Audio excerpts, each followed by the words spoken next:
São Jorge dos Ilhéus, à espera de Glaucia Capanete, nossa amiga, que vem nos visitar. Né?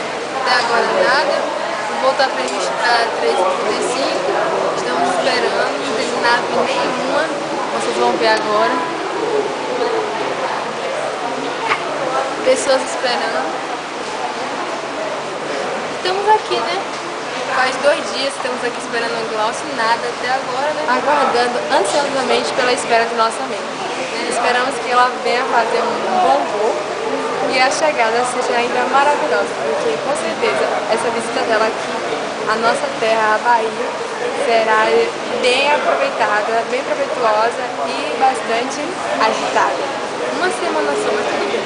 E umas semanas fazemos vários cursos. Beijão.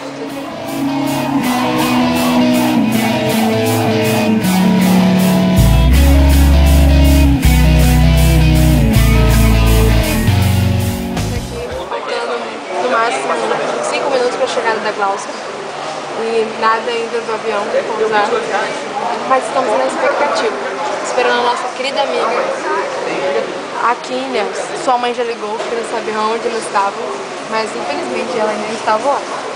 Enquanto isso, o avião está chegando e a gente está esperando ansiosamente a espera da nossa amiga. Então, enquanto isso, vamos olhar para a pista e esperar. Chegou! Que legal, ela chegou!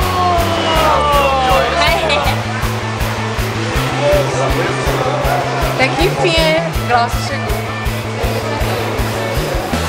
Já conheceu o prédio dela aí, desde 5 horas da manhã.